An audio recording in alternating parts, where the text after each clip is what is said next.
اعوذ باللہ من الشیطان الرجیم بسم اللہ الرحمن الرحیم۔ عزیز بہنوں اور بھائیوں، السلام علیکم ورحمۃ اللہ وبرکاتہ۔ نحمدہ ونصلی علی رسولہ الکریم، اما بعد۔ ربی اشرح لی صدری ویسر لی امری واحلل عقدۃ من لسانی یفقہوا قولی۔ ربی زدنا علما، ربی زدنا علما، ربی زدنا علما۔ سورہ مریم، خلاصہ اور ترجمہ۔ اس کے خلاصے میں اس سورت کا بنیادی مقصد حضرت عیسیٰ علیہ السلام اور ان کی والدہ حضرت مریم علیہ السلام کے بارے میں صحیح عقائد کی وضاحت اور ان کے بارے میں عیسائیوں کی تردید ہے۔ اگرچہ مکہ مکرمہ میں جہاں یہ سورت نازل ہوئی عیسائیوں کی کوئی خاص آبادی نہیں تھی، لیکن مکہ مکرمہ کے بت پرست کبھی کبھی حضرت صلی اللہ علیہ وآلہ وسلم کے دعوی نبوت کی تردید کے لیے عیسائیوں سے مدد لیا کرتے تھے۔ اس کے علاوہ بہت سے صحابہ کفار مکہ کے مظالم سے تنگ آ کر حبشہ کی طرف ہجرت کر گئے تھے، جہاں عیسائی مذہب ہی کی حکمرانی تھی۔ اس لیے ضروری تھا کہ مسلمان حضرت عیسیٰ، حضرت مریم، حضرت زکریا اور حضرت یحییٰ علیہ السلام کی صحیح حقیقت سے واقف ہوں۔ چنانچہ اس صورت میں ان حضرات کے واقعات اسی سیاق و سباق میں بیان ہوئے ہیں، اور چونکہ یہ واضح کرنا تھا کہ حضرت عیسیٰ علیہ السلام اللہ کے بیٹے نہیں ہیں جیسا کہ عیسائیوں کا عقیدہ ہے، بلکہ وہ انبیاء کرام ہی کے مقدس سلسلے کی ایک کڑی ہیں، اس لیے بعض دوسرے انبیاء کرام علیہ السلام کا بھی مختصر تذکرہ اس صورت میں آیا ہے۔ لیکن حضرت عیسیٰ علیہ السلام کی معجزانہ ولادت اور اس وقت حضرت مریم علیہ السلام کی کیفیات سب سے زیادہ تفصیل کے ساتھ اسی صورت میں بیان ہوئی ہیں، اس لیے اس صورت کا نام سورہ مریم رکھا گیا ہے۔ یہ صورت مکی ہے اور اس میں 98 آیتیں اور 6 رکوع ہیں۔ بسم اللہ الرحمن الرحیم۔ کاف ہا یا عین صاد۔ یہ تذکرہ ہے اس رحمت کا جو تمہارے پروردگار نے اپنے بندے زکریا پر کی تھی۔ یہ اس وقت کی بات ہے جب انہوں نے اپنے پروردگار کو آہستہ آہستہ آواز سے پکارا تھا۔ انہوں نے کہا تھا کہ میرے پروردگار، میری ہڈیاں تک کمزور پڑ گئی ہیں اور سر بڑھاپے کی سفیدی سے بھڑک اٹھا ہے، اور میرے پروردگار میں آپ سے دعا مانگ کر کبھی نامراد نہیں ہوا، اور مجھے اپنے بعد اپنے چچا زاد بھائیوں کا اندیشہ لگا ہوا ہے، اور میری بیوی بھانج ہے، لہٰذا آپ خاص اپنے پاس سے مجھے ایک ایسا وارث عطا کر دیجئے جو میرا بھی وارث ہو اور یعقوب علیہ السلام کی اولاد سے بھی میراث پائے، اور یا رب اسے ایسا بنائیے جو خود آپ کا پسندیدہ ہو۔ آواز آئی کہ اے زکریا، ہم تمہیں ایک ایسے لڑکے کی خوشخبری دیتے ہیں جس کا نام یحییٰ ہوگا۔ اس سے پہلے ہم نے اس کے نام کا کوئی اور شخص پیدا نہیں کیا۔ زکریا نے کہا، میرے پروردگار، میرے ہاں لڑکا کس طرح پیدا ہوگا جبکہ میری بیوی بھانج ہے اور میں بڑھاپے سے اس حال کو پہنچ گیا ہوں کہ میرا جسم سوکھ چکا ہے۔ کہا، ہاں ایسا ہی ہوگا، تمہارے رب نے فرمایا ہے کہ یہ تو میرے لیے معمولی بات ہے، اور اس سے پہلے میں نے تمہیں پیدا کیا تھا جبکہ تم کچھ بھی نہ تھے۔ زکریا نے کہا، میرے پروردگار، میرے لیے کوئی نشانی مقرر فرما دیجئے۔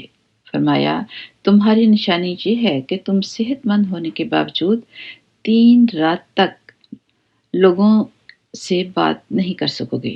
چنانچہ وہ عبادت گاہ سے نکل کر اپنی قوم کے سامنے آئے اور ان کو اشارے سے ہدایت دی کہ تم لوگ صبح و شام اللہ کی تسبیح کیا کرو۔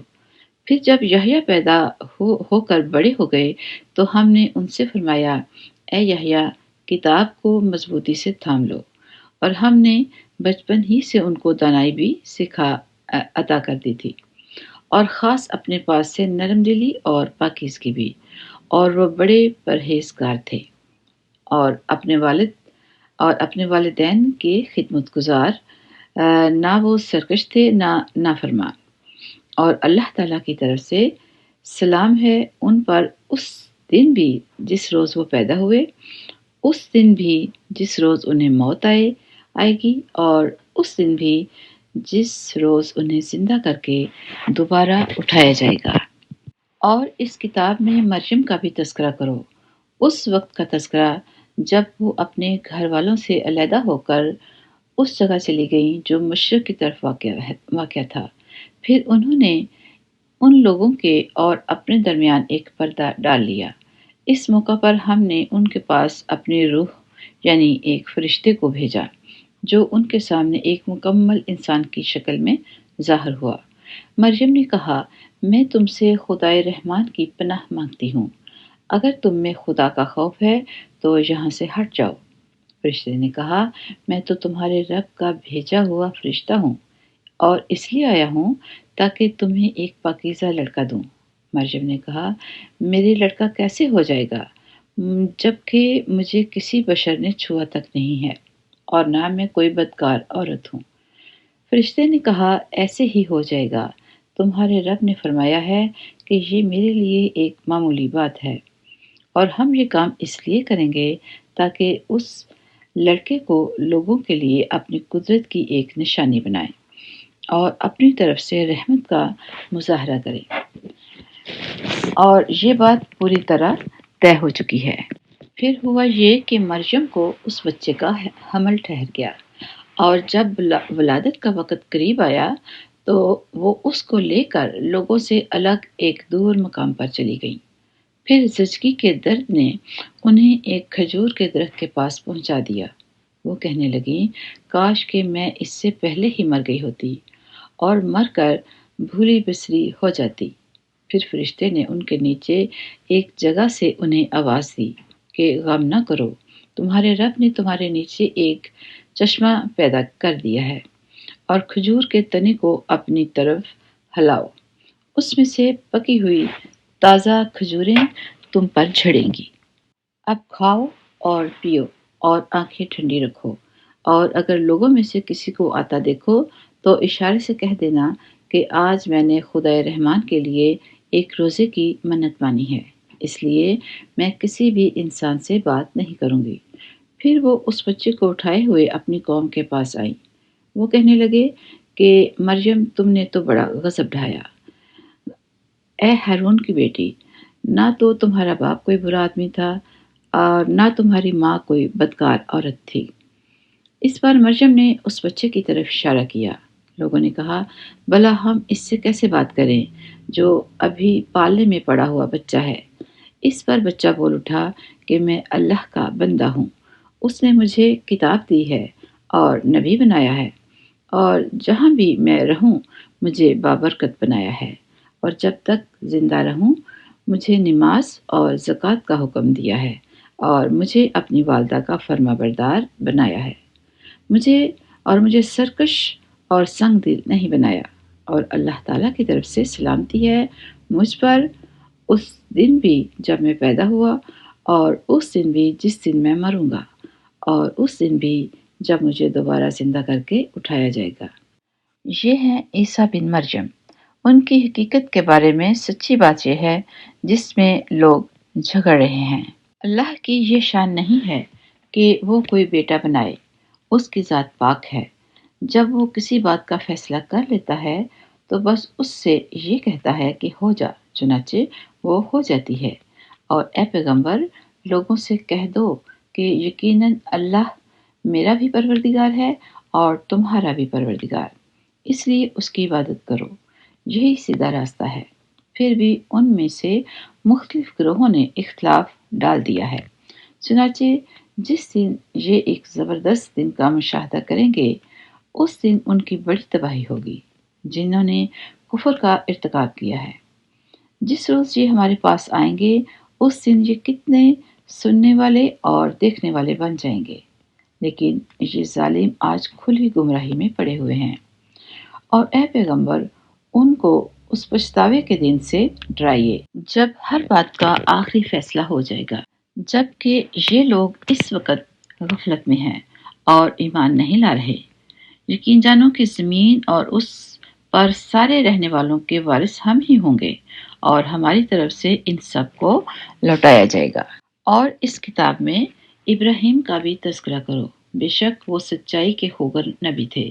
یاد کرو جب انہوں نے اپنے باپ سے کہا تھا کہ ابا جان، آپ ایسی چیزوں کی کیوں عبادت کرتے ہیں جو نہ سنتی ہیں نہ دیکھتی ہیں اور نہ آپ کا کوئی کام کر سکتی ہیں؟ ابا جان، میرے پاس ایک ایسا علم آیا ہے جو آپ کے پاس نہیں آیا، اس لیے میری بات مان لیجئے، میں آپ کو سیدھا راستہ بتلا دوں گا۔ ابا جان، شیطان کی عبادت نہ کیجیے، یقین جانیے کہ شیطان خدا رحمان کا نافرمان ہے۔ ابا جان، مجھے اندیشہ ہے کہ خدا رحمان کی طرف سے آپ کو کوئی عذاب نہ آ پکڑے جس کے نتیجے میں آپ شیطان کے ساتھی بن کر رہ جائیں۔ ان کے باپ نے کہا، ابراہیم، کیا تم میرے خداؤں سے بیزار ہو؟ یاد رکھو، اگر تم باز نہ آئے تو میں تم پر پتھر برساؤں گا اور اب تم ہمیشہ کے لیے مجھ سے دور ہو جاؤ۔ ابراہیم علیہ السلام نے کہا، میں آپ کو رخصت کا سلام کرتا ہوں، میں اپنے پروردگار سے آپ کی بخشش کی دعا کروں گا، بے شک وہ مجھ پر بہت مہربان ہے، اور میں آپ لوگوں سے بھی الگ ہوتا ہوں، اور اللہ کو چھوڑ کر آپ لوگ جن جن کی عبادت کرتے ہیں ان سے بھی، اور میں اپنے پروردگار کو پکارتا رہوں گا۔ مجھے پوری امید ہے کہ اپنے رب کو پکار کر میں نامراد نہیں رہوں گا۔ چنانچہ جب وہ ان سے اور ان بتوں سے الگ ہو گئے جنہیں وہ اللہ کے بجائے پکارا کرتے تھے، تو ہم نے انہیں اسحاق اور یعقوب جیسی اولاد بخشی، اور ان میں سے ہر ایک کو نبی بنایا، اور ان کو اپنی رحمت سے نوازا اور انہیں اونچے درجے کی نیک نامی عطا کی۔ اور اس کتاب میں موسیٰ کا بھی تذکرہ کرو، بے شک وہ اللہ کے چنے ہوئے بندے تھے اور رسول اور نبی تھے، اور ہم نے انہیں کوہ طور کی دائیں جانب سے پکارا اور انہیں اپنا رازدار بنا کر اپنا قرب عطا کیا، اور ہم نے ان کے بھائی ہارون کو نبی بنا کر اپنی رحمت سے انہیں ایک مددگار عطا کیا۔ اور اس کتاب میں اسماعیل کا بھی تذکرہ کرو، بے شک وہ وعدے کے سچے تھے اور رسول اور نبی تھے، اور وہ اپنے گھر والوں کو بھی نماز اور زکوٰۃ کا حکم دیا کرتے تھے اور اپنے پروردگار کے نزدیک پسندیدہ تھے۔ اور اس کتاب میں ادریس کا بھی تذکرہ کرو، بے شک وہ سچائی کے خوگر نبی تھے، اور ہم نے انہیں رفعت دے کر ایک بلند مقام تک پہنچا دیا تھا۔ آدم کی اولاد میں سے یہ وہ نبی ہیں جن پر اللہ نے انعام فرمایا، اور ان میں سے کچھ ان لوگوں کی اولاد میں سے ہیں جن کو ہم نے نوح کے ساتھ کشتی میں سوار کیا تھا، اور کچھ ابراہیم اور اسرائیل یعقوب علیہ السلام کی اولاد میں سے ہیں، اور یہ سب ان لوگوں میں سے ہیں جن کو ہم نے ہدایت دی اور اپنے دین کے لیے منتخب کیا۔ جب ان کے سامنے خدا رحمان کی آیتوں کی تلاوت کی جاتی تو یہ روتے ہوئے سجدے میں گر جاتے تھے۔ پھر ان کے بعد ایسے لوگ ان کی جگہ آئے جنہوں نے نماز کو برباد کر دیا اور اپنی نفسانی خواہشات کے پیچھے چلے، چنانچہ ان کی گمراہی بہت جلد ان کے سامنے آ جائے گی۔ البتہ جن لوگوں نے توبہ کر لی اور ایمان لے آئے اور نیک عمل کیے تو ایسے لوگ جنت میں داخل ہوں گے اور ان پر ذرا بھی ظلم نہیں ہوگا۔ ان کا داخلہ ایسے ہمیشہ باقی رہنے والے باغات میں ہوگا جن کا خدا رحمان نے اپنے بندوں سے ان کے دیکھے بغیر وعدہ کر رکھا ہے۔ یقیناً اس کا وعدہ ایسا ہے کہ یہ اس تک ضرور پہنچیں گے اور اس میں سلامتی کی باتوں کے سوا کوئی لغو بات نہیں سنیں گے، اور وہاں ان کا رزق انہیں صبح شام ملا کرے گا۔ یہ ہے وہ جنت جس کا وارث ہم اپنے بندوں میں سے اس کو بنائیں گے جو متقی ہو۔ اور فرشتے تم سے یہ کہتے ہیں کہ ہم آپ کے رب کے حکم کے بغیر اتر کر نہیں آتے۔ جو کچھ ہمارے آگے ہے اور جو کچھ ہمارے پیچھے ہے اور جو کچھ ان کے درمیان ہے وہ سب اسی کی ملکیت ہے، اور تمہارا رب ایسا نہیں ہے جو بھول جایا کرے۔ وہ آسمانوں اور زمین کا بھی مالک ہے اور جو مخلوقات ان کے درمیان ہیں ان کا بھی۔ لہٰذا تم اس کی عبادت کرو اور اس کی عبادت پر جمے رہو۔ کیا تمہارے علم میں کوئی اور ہے جو اس جیسی صفات رکھتا ہو؟ اور کافر انسان یہ کہتا ہے کہ جب میں مر جاؤں گا تو کیا واقعی اس وقت مجھے زندہ کر کے نکالا جائے گا؟ کیا اس انسان کو یہ بات یاد نہیں آتی کہ ہم نے اسے شروع میں اس وقت پیدا کیا تھا جب وہ کچھ بھی نہیں تھا؟ تو قسم ہے تمہارے پروردگار کی، ہم ان کو اور ان کے ساتھ سارے شیطانوں کو ضرور اکٹھا کریں گے، پھر ان کو دوزخ کے گرد اس طرح لے کر آئیں گے کہ یہ سب گھٹنوں کے بل گرے ہوئے ہوں گے۔ پھر ان کے ہر گروہ میں سے ان لوگوں کو کھینچ نکالیں گے جو خدا رحمان کے ساتھ سرکشی کرنے میں زیادہ سخت تھے۔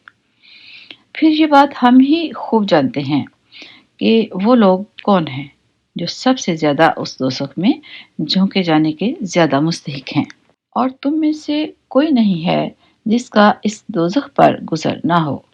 اس بات کا تمہارے پروردگار نے حتمی طور پر ذمہ لے رکھا ہے۔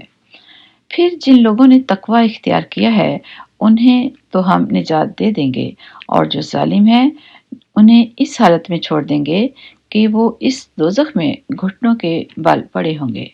اور جب ان کے سامنے ہماری کھلی کھلی آیتیں تلاوت کی جاتی ہیں تو کافر لوگ مومنوں سے کہتے ہیں، بتاؤ ہم دونوں فریقوں میں سے کس کا کام زیادہ بہتر ہے اور کس کی مجلس زیادہ اچھی ہے، اور یہ نہیں دیکھتے کہ ان سے پہلے ہم کتنی نسلیں ہلاک کر چکے ہیں جو اپنے ساز و سامان اور ظاہری آن بان میں ان سے کہیں بہتر تھی۔ کہہ دو کہ جو لوگ گمراہی میں جا پڑیں تو ان کے لیے مناسب یہی ہے کہ خدائے رحمان انہیں خوب ڈھیل دیتا رہے، یہاں تک کہ جب یہ لوگ وہ چیز خود دیکھ لیں گے جس سے انہیں ڈرایا جا رہا ہے، چاہے وہ اس دنیا کا عذاب ہو یا قیامت، تو اس وقت انہیں پتہ چلے گا کہ بدترین مقام کس کا تھا، لیکن لشکر کس کا زیادہ کمزور تھا۔ اور جن لوگوں نے سیدھا راستہ اختیار کر لیا ہے اللہ ان کو ہدایت میں اور ترقی دیتا ہے، اور جو نیک عمل باقی رہنے والے ہیں ان کا بدلہ بھی تمہارے پروردگار کے یہاں بہتر ملے گا، اور ان کا مجموعی انجام بھی بہتر ہوگا۔ بھلا تم نے اس شخص کو بھی دیکھا جس نے ہماری آیتوں کو ماننے سے انکار کیا ہے اور یہ کہا ہے کہ مجھے مال اور اولاد آخرت میں بھی ضرور ملیں گے؟